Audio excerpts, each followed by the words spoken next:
નમસ્કાર મિત્રો, સ્વાગત છે તમારું આપણી YouTube channel Mamta Raju and ફેમિલીમાં। મિત્રો, વિડીયોની અને આ પવિત્ર વાર્તાની શરૂઆત કરતા પહેલા આપણે સૌ જગત જનની માતા પાર્વતી, ધનના દેવી માતા લક્ષ્મીજી અને સૃષ્ટિના પાલનહાર ભગવાન વિષ્ણુના ચરણોમાં વંદન કરીએ। હે માતાજી, જે પણ ભક્ત આ કથાને શ્રદ્ધાપૂર્વક સાંભળે છે, આ વિડીયોને લાઈક કરે, કોમેન્ટ બોક્સમાં સાચા દિલથી જય ગોરમાં અથવા તો જય માતાજી લખે અને ચેનલને સબસ્ક્રાઇબ કરે, એની દરેક માનસિક તેમજ આર્થિક સમસ્યાઓ હંમેશા માટે દૂર કરજો અને એની દરેક મનોકામના પૂર્ણ કરજો। મિત્રો, હિન્દુ ધર્મશાસ્ત્રમાં અધિક માસનું એક અત્યંત વિશિષ્ટ અને પવિત્ર તેમજ અલૌકિક મહત્વ વર્ણવવામાં આવ્યું છે। અધિક માસ એ કોઈ સાધારણ મહિનો નથી, એને પુરુષોત્તમ માસ પણ કહેવામાં આવે છે, જે ભગવાન વિષ્ણુનો સૌથી પ્રિય મહિનો છે। શાસ્ત્રો સાક્ષી પૂરે છે કે આ આખા મહિના દરમિયાન કરવામાં આવેલી પૂજા અર્ચના, મંત્ર જાપ, દાન પુણ્ય અને ધાર્મિક ઉપાયોનું ફળ સામાન્ય દિવસો કરતાં અનેક ગણું વધે છે। પ્રાચીન સમયથી જ આપણા વડીલો અધિક માસ દરમિયાન ઘરમાં ભક્તિમય વાતાવરણ રાખવાનો આગ્રહ રાખતા આવ્યા છે, જેથી કરીને ઘરમાં રહેલી નકારાત્મક ઉર્જાનો નાશ થાય અને સકારાત્મક ઉર્જાનો સંચાર થાય। એવું કહેવાય છે કે આ પવિત્ર દિવસોમાં ભગવાન પુરુષોત્તમ અને માતા લક્ષ્મીજીની કૃપા માનવ જીવન પર ખૂબ જ ઝડપથી ઉતરે છે। ખાસ કરીને આપણા સનાતન ધર્મમાં આ મહિનો મહિલાઓ અને કુંવારી કન્યાઓ માટે વ્રત, ઉપવાસ અને સૌભાગ્ય પ્રાપ્તિ માટે સર્વોત્તમ માનવામાં આવે છે। આ દિવસોમાં ઠેર ઠેર ગોરમાની પૂજા અર્ચના કરવાની અદ્ભુત પરંપરા છે। મિત્રો, ગોરમા એ બીજું કોઈ નહીં પરંતુ દેવાધિદેવ મહાદેવના અર્ધાંગિની જગત જનની માતા પાર્વતીનું જ એક અત્યંત પવિત્ર, સૌમ્ય અને કલ્યાણકારી સ્વરૂપ છે।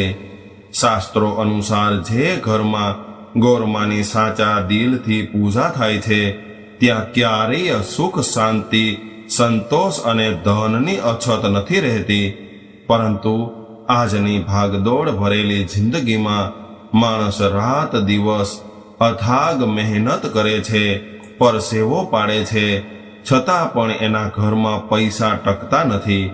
ઘરમાં સતત માનસિક તણાવ, કલેશ અને નાની નાની વાતોમાં ઝઘડા થતા રહે છે। ઘણા લોકોના કામ તો સાવ છેલ્લી ઘડીએ બનતા અટકી જાય છે। મન હંમેશા ચિંતા, ભય અને અજંપાથી ઘેરાયેલું રહે છે। આ બધી જ સમસ્યાઓ પાછળનું મુખ્ય કારણ એ છે કે જ્યારે આપણા ઘરમાંથી ભક્તિ, ઈશ્વર સ્મરણ અને સકારાત્મક ઉર્જા ઓછી થઈ જાય છે, ત્યારે નકારાત્મક શક્તિઓ પોતાનો પ્રભાવ જમાવી લે છે। આવી જ નકારાત્મકતાને દૂર કરવા માટે શાસ્ત્રોમાં એક એવા પરમ, ગુપ્ત અને ચમત્કારી ઉપાયનો ઉલ્લેખ છે, જે જૂના જમાનામાં ઘણા બધા લોકો અચૂક કરતા હતા, પરંતુ તેઓ ક્યારેય આ રહસ્ય બીજાને જણાવતા નહોતા। અધિક માસ દરમિયાન ગોરમાને માત્ર આ એક પવિત્ર વસ્તુ ચડાવવાથી ઘરમાં ધન ધાન્યના ભંડાર ભરાય છે અને માતા લક્ષ્મીજી કાયમી નિવાસ કરે છે। આખરે એ કઈ વસ્તુ છે જે ગોરમાની પૂજા પાછળ કયો આધ્યાત્મિક મર્મ છુપાયેલો છે અને આ ઉપાયથી એક ગરીબ પરિવારનું ભાગ્ય કેવી રીતે બદલાઈ ગયું? આ તમામ રહસ્યોને સમજવા માટે આ પવિત્ર અને પ્રેરણાદાયી મહાવાર્તાને અખંડ ભાવે, એકાગ્રતાથી અંત સુધી ધ્યાનથી સાંભળજો। ઘણા વર્ષો પહેલાની આ વાત છે।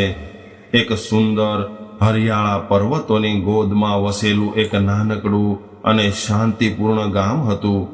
આ ગામમાં ચારેય તરફ પ્રકૃતિની સુંદરતા વરેલી હતી, પરંતુ તે ગામના એક છેવાડાના ભાગમાં એક અત્યંત જર્જરિત અને નાની ઝૂંપડી હતી. આ ઝૂંપડીમાં એક ગરીબ વિધવા સ્ત્રી પોતાની યુવાન અને કુંવારી દીકરી સાથે રહેતી હતી. એ વિધવા સ્ત્રીનું નામ કરુણા હતું અને એની દીકરીનું નામ મંગલા હતું. મંગલા જેટલી દેખાવમાં સુંદર અને સૌમ્ય હતી, એનાથી અનેક ગણી એનામાં સંસ્કાર અને ભક્તિભાવ ભરેલા હતા.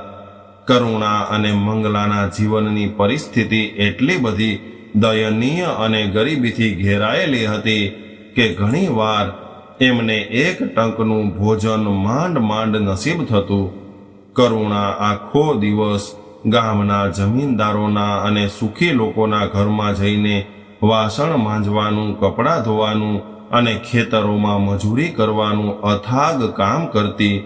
રાત દિવસ વેતરું કરવા છતાં પણ એને બે પાંદડે થવાનો કોઈ અવસર મળતો નહોતો. ઘરમાં ક્યારેય પણ 4 પૈસા ભેગા ન થયા. જો ક્યારેક 2-4 રૂપિયા બચી જાય તો કાં તો કરુણા અચાનક બીમાર પડી જતી અથવા તો ઝૂંપડીનું છાપરું તૂટી જતું, જેના કારણે કમાયેલા બધા જ પૈસા દવા પાછળ કે નકામા ખર્ચામાં વપરાઈ જતા. આખો દિવસ મહેનત કર્યા પછી પણ ઘરમાં દરિદ્રતા દેવી તાંડવ કરતી હતી. ગામના લોકો પણ એમની આ સ્થિતિ જોઈને વાતો કરતા કે આ પરિવાર પર કોઈ મોટો શ્રાપ છે. આ ઘરની બરકત તો સાવ ખોવાઈ ગઈ છે.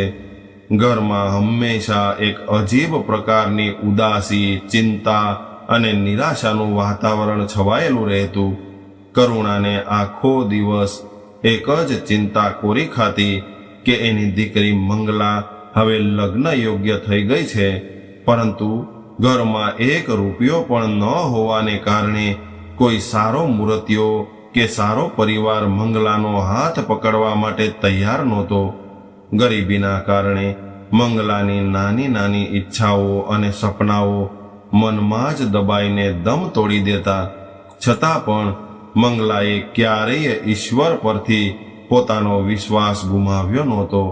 એ રોજ સવારે વહેલા ઉઠીને સૂર્યનારાયણને જળ અર્પણ કરતી અને મનમાં ને મનમાં જગત જનની માતા પાર્વતીનું સ્મરણ કરતી. એ પોતાની માતાના આંસુ લૂછતી અને એવું કહેતી કે માં, તું ધીરજ રાખ, આપણા દિવસો પણ એક દિવસ જરૂર બદલશે. ઈશ્વરના ઘરે દેર છે પણ અંધેર નથી. પરંતુ કરુણાનું હૃદય તો માનું હૃદય હતું. રોજ વહેતી ગરીબી અને સમાજના મેણા ટોણા સાંભળીને એનું મન ભાગી પડ્યું હતું. સમય વહેતો રહ્યો અને એક દિવસ ગામના ચોરે લોકોની ભીડ જામી હતી. ગામના જ્યોતિષી અને વડીલો પંચાંગ જોઈને વાતો કરી રહ્યા હતા કે આ વર્ષે પવિત્ર અધિક માસ એટલે કે પુરુષોત્તમ માસ બેસી રહ્યો છે. વડીલો એવું કહેતા હતા કે આ મહિનો તો આધ્યાત્મિક ઉર્જાનો સાક્ષાત ભંડાર છે. આ દિવસોમાં જે કોઈ ભાવિક ભક્તો સાચા હૃદયથી પ્રભુના શરણમાં જશે, એના જન્મ જન્માંતરના પાપો અને દરિદ્રતાનો નાશ થશે. આ સમયમાં કરેલી ભક્તિ ક્યારેય એળે નથી જતી. ચોરેથી પસાર થતી વખતે મંગલાએ આ બધી જ વાતો સાંભળી અને એના હૃદયમાં એક નવી આશાનો દીપક પ્રગટ્યો. એના મનમાં એવું થયું કે કદાચ ભોળાનાથ અને માતા પાર્વતીએ જ અમારી આ ગરીબી દૂર કરવા માટે આ પવિત્ર મહિનાની પ્રેરણા આપી હશે. બીજા દિવસે વહેલી સવારે હજુ તો સૂર્યદેવનું કિરણ પૃથ્વી પર પડ્યું નહોતું અને આખું ગામ ગાઢ નિંદ્રામાં સૂતું હતું. ત્યારે મંગલા ઉઠી ગઈ. એણે સ્નાન કરીને ચોખ્ખા વસ્ત્રો ધારણ કર્યા. એના ઘરમાં પૂજા માટે સામગ્રીના નામે કંઈ જ નહોતું. માત્ર એક નાનો માટીનો દીવો અને થોડું કપાસ હતું. તે ખાલી હાથે ગામની બહાર આવેલા એક ગાઢ જંગલ જેવા વિસ્તાર તરફ ચાલવા લાગી. ત્યાં એક પહાડીની તળેટીમાં માતા ગોરમાનું એક પ્રાચીન મંદિર આવેલું હતું. એવું કહેવાય છે કે આ મંદિર સેંકડો વર્ષ જૂનું હતું અને એની સ્થાપના ખુદ પ્રાચીન કાળના ઋષિ મુનિઓએ કરી હતી. ત્યાં શ્રદ્ધાથી અવારનવાર દરેક વ્યક્તિની મનોકામના પૂર્ણ થતી હતી. પરંતુ સમય જતાં લોકો સુખ સાહેબીમાં અંધ બનીને આ પ્રાચીન મંદિરને ભૂલી ગયા હતા અને ત્યાં ખૂબ ઓછી અવરજવર રહેતી હતી. મંગળા ચાલતી ચાલતી મંદિરના ગર્ભગૃહમાં પહોંચી ગઈ. ગર્ભગૃહમાં ગોરમાની પથ્થરની અત્યંત ભવ્ય અને તેજસ્વી અને સૌમ્ય મૂર્તિ બિરાજમાન હતી. માતાની પ્રતિમા સમક્ષ ઊભા રહેતા જ મંગલાની આંખોમાંથી અશ્રુની ધારાઓ વહેવા લાગી અને એનું હૃદય ભરાઈ આવ્યું. એ માતાના ચરણોમાં બેસી ગઈ અને રડતા રડતા બંને હાથ જોડીને વિનંતી કરવા લાગી કે હે માં, હે ગોરમાં, હે જગતજનની પાર્વતી માં, હે કરુણામયી માં, હવે મારી પાસે તારા સિવાય બીજો કોઈ આશરો નથી. મારી માં રાત દિવસ લોહીનું પાણી કરે છે, પારકા ઘરોના કામ કરે છે, છતાં પણ અમારું પેટ પણ પૂરું ભરાતું નથી. અમારા ઘરમાંથી સુખ અને શાંતિ સાવ જતા રહ્યા છે. લોકો અમને હીન નજરે જુએ છે. હે માતાજી, જો તું સાચે જ તારા ભક્તોની પુકાર સાંભળતી હોય તો મારી માના કષ્ટ દૂર કર. અમને આ ગરીબીના નરકમાંથી બહાર કાઢ. આવી રીતે મંગલા ખૂબ જ અંતરભાવથી નિષ્કપટ હૃદયથી માતા સમક્ષ પોતાની પીડા ઠાલવી રહી હતી અને એના રડવાનો અવાજ મંદિરના પથ્થરો સાથે અથડાઈને ગુંજી રહ્યો હતો. એ જ પળે મંદિરમાં એક અદ્ભુત ચમત્કાર થયો. ગર્ભગૃહની અંદર અચાનક એક શીતળ અને સુગંધિત પવનની લહેર આવી અને વાતાવરણમાં ચંદન તેમજ ગુલાબની સુવાસ ફેલાઈ ગઈ. મૂર્તિની સામે રાખેલો અખંડ દીવો જે સાવ ઓલવાવા આવ્યો હતો એ અચાનક એક અલૌકિક તેજ સાથે પ્રજ્વલિત થઈ ઉઠ્યો. મંગલા આ અચાનક થયેલા ફેરફારથી ગભરાઈ ગઈ અને એણે પોતાના આંસુ લૂછ્યા. ત્યાં જ પાછળથી એક અત્યંત મીઠો અને શાંત તેમજ ગંભીર અવાજ સંભળાયો કે દીકરી, તું આમ શા માટે રડે છે? તારા હૃદયની પીડા એટલી અસહ્ય કેમ છે? ત્યારે મંગલાએ ચમકીને પાછળ જોયું તો મંદિરના સ્તંભ પાસે એક અતિ વૃદ્ધ સ્ત્રી ઊભી હતી. એમણે શ્વેત રંગના અત્યંત સ્વચ્છ વસ્ત્રો ધારણ કર્યા હતા. તે વૃદ્ધ સ્ત્રીના ચહેરા પર એક અજીબ પ્રકારનું દિવ્ય તેજ હતું.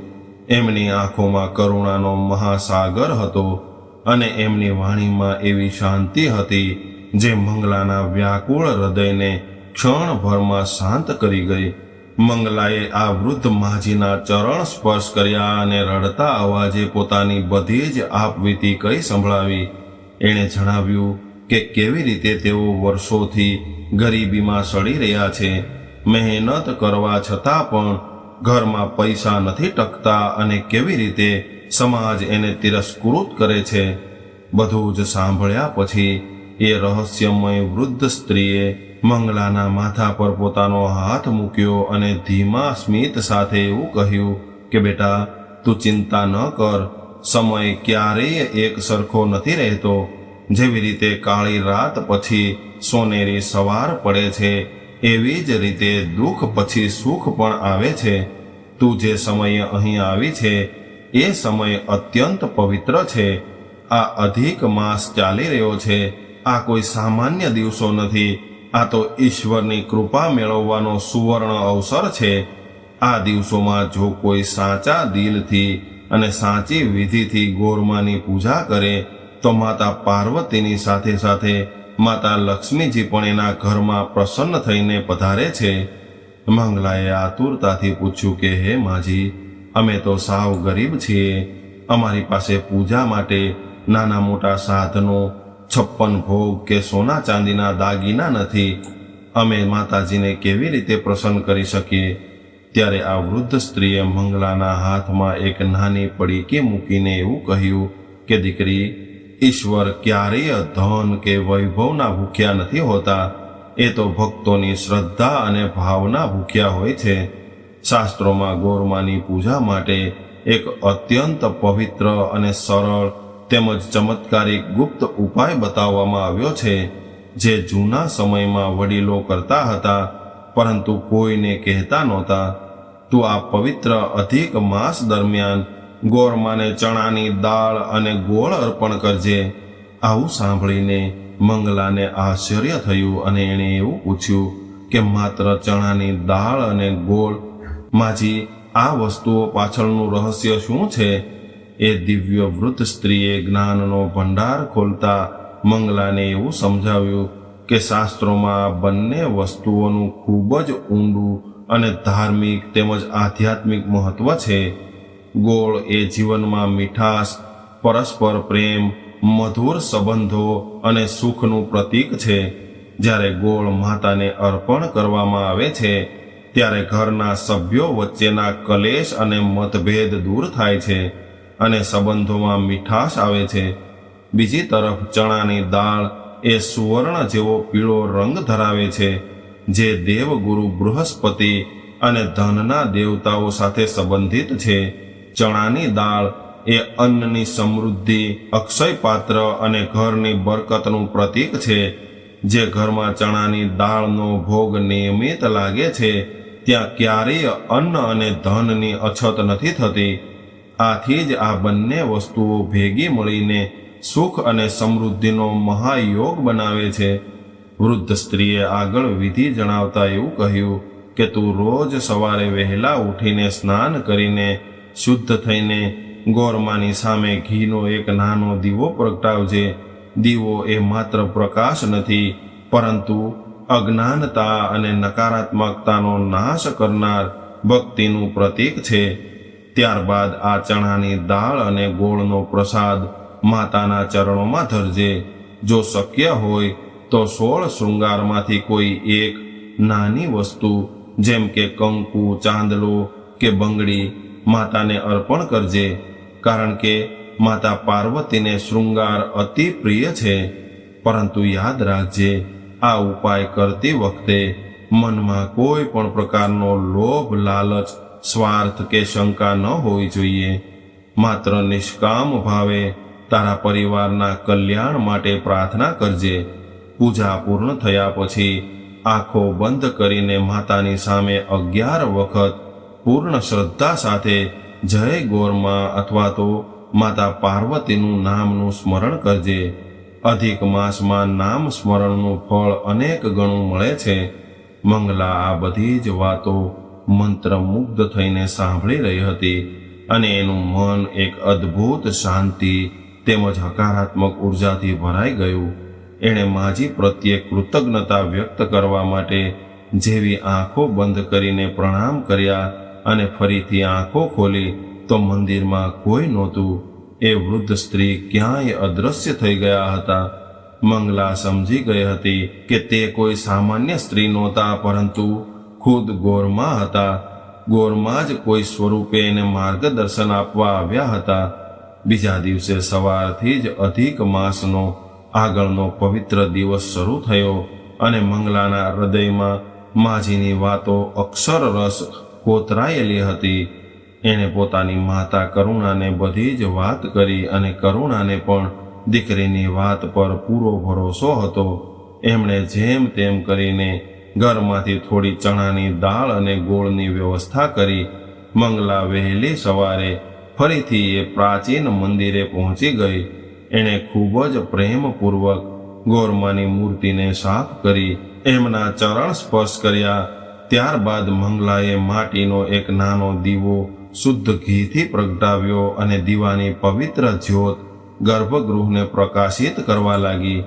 મંગલાએ તાંબાની નાની પ્લેટમાં ચણાની દાળ અને ગોળ ગોઠવીને માતાના ચરણોમાં અર્પણ કર્યા. એણે પોતાની શક્તિ મુજબ એક નાની કંકુની ડબ્બી પણ શૃંગાર તરીકે ચડાવી દીધી. ત્યારબાદ મંગલાએ જમીન પર આસન લગાવીને આંખો બંધ કરી બંને હાથ જોડીને હૃદયપૂર્વક ગોરમાનું ધ્યાન ધર્યું અને વડીલ સ્ત્રીએ બતાવેલી વિધિ અનુસાર 11 વખત પૂર્ણ શ્રદ્ધા સાથે મંત્ર જાપ કર્યો કે જય ગોરમા, જય ગોરમા, જય ગોરમા. એણે કોઈ મોટું ધન ન માગ્યું, કોઈ બંગલા ગાડી ન માગ્યા. માત્ર એટલી જ વિનંતી કરી કે હે માતા, મારા ઘરની નકારાત્મકતા દૂર કરજે. મારી માના કષ્ટો હરી લેજે અને અમને 2 ટંકનું ભોજન આબરૂભેર મળી રહે એટલી બરકત આપજે. આવી રીતે મંગલાએ અખંડ શ્રદ્ધા સાથે વિના ચૂક્યે આખા અધિક માસ દરમિયાન રોજ આ ગુપ્ત ઉપાય ચાલુ રાખ્યો. ગામના લોકો એને રોજ સવારે જંગલ તરફ જોતા અને એની મજાક ઉડાવતા કે ખાવાના ફાંફા છે અને આ પૂજા કરવા નીકળી છે. પરંતુ મંગલાએ કોઈની વાતો પર ધ્યાન ન આપ્યું અને એને ભરોસો અડગ રહ્યો. કહેવાય છે ને કે જ્યાં સાચી ભક્તિ હોય ત્યાં ભગવાનને પણ નમવું પડે છે. અધિક માસ અડધો પૂરો થતાં જ મંગલા અને કરુણાના જીવનમાં ચમત્કારિક પરિવર્તનો આવવાના શરૂ થઈ ગયા. સૌથી પહેલો ફેરફાર એમના ઘરમાં દેખાયો. જે ઝૂંપડીમાં હંમેશા અંધકાર, ચિંતા અને લડાઈ ઝઘડાનું વાતાવરણ રહેતું હતું, ત્યાં હવે અદ્ભુત શાંતિ અને પ્રફુલ્લિતતાનો અનુભવ થવા લાગ્યો. કરુણાના લાંબા સમયના પગના દુખાવામાં અચાનક રાહત થઈ ગઈ, જેથી તે વધુ ઉત્સાહથી કામ કરવા લાગી. એક દિવસ ગામના સૌથી મોટા અને પ્રતિષ્ઠિત મહાજન એટલે કે જમીનદાર કરુણાની ઝૂંપડીએ આવ્યા. સામાન્ય રીતે આવા મોટા લોકો ક્યારેય ગરીબોના ઘરે પગ નહોતા મૂકતા, પરંતુ જમીનદારે કરુણાને એવું કહ્યું કે બહેન, અમારા ધાન્યના કોઠાર અને હિસાબ કિતાબ સાચવવા માટે અમને એક પ્રમાણિક પરિવારની જરૂર છે. મેં આખા ગામમાં જોયું, પરંતુ તારા જેવી નીતિવાન અને પ્રમાણિક સ્ત્રી મને ક્યાંય ન મળી. આજથી તું અને તારી દીકરી અમારા કોઠારના મુખ્ય રક્ષક છો. બદલામાં તમને દર મહિને સારો પગાર અને રહેવા માટે પાકું મકાન મળશે. કરુણા અને મંગલાની આંખોમાં ખુશીના આંસુ આવી ગયા. આ કોઈ સામાન્ય ઘટના નહોતી, આ સાક્ષાત ગોરમાની કૃપા હતી. અચાનક જ એમના ઘરમાંથી અન્નની કમી સદાય માટે દૂર થઈ ગઈ. કોઠારની જવાબદારી સંભાળ્યા પછી કરુણાને પહેલાના અટકેલા જૂના પૈસા પણ અચાનક પાછા મળી ગયા. જે લોકો ગઈકાલ સુધી એમને જોઈને મોઢું ફેરવી લેતા હતા, એવો હવે માન સન્માનથી એમની સાથે વાત કરવા લાગ્યા. વાત અહીં જ ન અટકી અને મંગલાની સુંદરતા, સંસ્કાર તેમજ એની અદ્ભુત ભાગવત ભક્તિની ચર્ચા આજુબાજુના ગામોમાં પણ ફેલાઈ ગઈ. બાજુના નગરના એક અત્યંત પ્રતિષ્ઠિત, સંસ્કારી અને સુખી પરિવારના લોકો મંગલાનું માગું લઈને આવ્યા અને તેઓએ એવું કહ્યું કે અમારે કોઈ દહેજ કે ધન દોલત નથી જોઈતી. અમને તો માત્ર મંગલા જેવી ગુણવાન અને ભક્તિભાવવાળી વહુ જોઈએ છે, જે અમારા ઘરને સ્વર્ગ બનાવી શકે. આમ જોત જોતામાં મંગલાના લગ્ન એક ઉત્તમ ઘરમાં નક્કી થઈ ગયા. જે ગરીબીના કારણે કરુણા રાત દિવસ રડતી હતી, એ બધી જ મુશ્કેલીઓ ધુમ્મસની જેમ ગાયબ થઈ ગઈ. મંગલા અને એની માતા સમજી ગયા કે આ કોઈ જાદુ નથી, પરંતુ અધિક માસમાં સાચા દિલથી ગોરમાને અર્પણ કરેલી ચણાની દાળ અને ગોળના પ્રસાદની દિવ્ય શક્તિનું પરિણામ છે. મિત્રો, આ વાર્તા આપણને ખૂબ જ મોટો બોધપાઠ આપી જાય છે. આપણા શાસ્ત્રો અને વાસ્તુશાસ્ત્રમાં પણ સ્પષ્ટ જણાવવામાં આવ્યું છે કે માત્ર મિકેનિકલ રીતે એટલે કે યંત્રવત પૂજા કે ઉપાયો કરવાથી જીવન નથી બદલાતું. ઈશ્વરની પૂર્ણ કૃપા મેળવવા માટે મનુષ્યના કર્મ પણ એટલા જ શુદ્ધ અને પવિત્ર હોવા જોઈએ. જો કોઈ વ્યક્તિના મનમાં કપટ હોય, લોભ હોય, ક્રોધ, અહંકાર હોય કે બીજાનું ખરાબ કરવાની ભાવના હોય, તો એ ગમે એટલા મોંઘા હોમ હવન કરે કે ઉપાયો કરે, એનું કોઈ ફળ નથી મળતું. ભક્તિનો સાચો અર્થ એ છે કે તમારા વિચારોમાં શુદ્ધતા હોવી જોઈએ, હૃદયમાં જીવ માત્ર પ્રત્યે દયા હોવી જોઈએ અને વડીલો પ્રત્યે સન્માન હોવું જોઈએ. વાસ્તુશાસ્ત્ર અનુસાર અધિક માસ દરમિયાન ઘરમાં સવાર સાંજ દીવો પ્રગટાવવાથી ઘરના ખૂણે ખૂણામાં છુપાયેલી નકારાત્મક શક્તિઓ અને વાસ્તુ દોષ આપોઆપ નષ્ટ થાય છે. જ્યારે તમે ગોરમાની સામે ચણાની દાળ અને ગોળ અર્પણ કરો છો, ત્યારે તમારા ઘરનું વાતાવરણ હકારાત્મક ઉર્જાથી ભરાઈ જાય છે, જેનાથી પરિવારના સભ્યોની માનસિક શાંતિ વધે છે અને આર્થિક અવરોધો દૂર થાય છે. મિત્રો, તમે પણ આ પવિત્ર અધિક માસના સમયને એળે ન જવા દેતા. જો તમારા જીવનમાં પણ કોઈ સમસ્યા હોય, વ્યાપાર ધંધામાં નુકસાન થતું હોય કે ઘરમાં કલેશ રહેતો હોય, તો મંગલાની જેમ પૂર્ણ શ્રદ્ધા ભાવથી અને વિશ્વાસ રાખીને પવિત્ર મનથી માતા ગોરમાની શરણમાં જાઓ.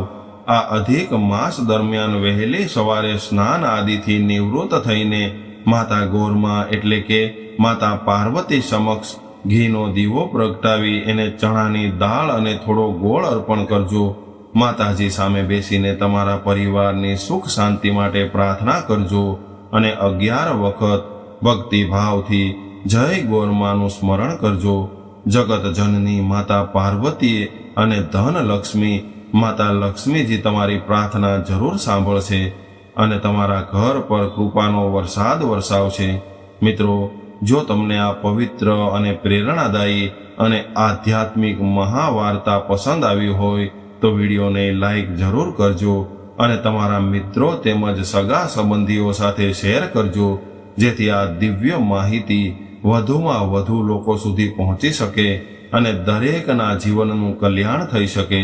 તો મિત્રો, કોમેન્ટ બોક્સમાં સાચા દિલથી જય ગોરમા લખવાનું ભૂલતા નહીં. આવા જ અદ્ભુત વાસ્તુશાસ્ત્ર અને ધાર્મિક અને આધ્યાત્મિક વિડીયો નિયમિત જોવા માટે અમારી ચેનલ મમતા રાજુ એન્ડ ફેમિલીને અત્યારે જ સબસ્ક્રાઇબ કરજો અને બેલ આઇકન દબાવી દેજો. માતા ગોરમા અને લક્ષ્મીજી તમારા આખા પરિવાર પર હંમેશા પોતાની કૃપા વરસાવતા રહે. તમારા ઘરમાં સુખ શાંતિ સ્વાસ્થ્ય અને અખંડ બરકત આપે એવી જ માતાજીના ચરણોમાં પ્રાર્થના કરીએ છીએ. અંત સુધી જોડાઈ રહેવા બદલ તમારો ખૂબ ખૂબ આભાર. જય માતાજી, જય શ્રી કૃષ્ણ. ફરી મળીએ એક નવા વિડીયો સાથે. જય શ્રી કૃષ્ણ.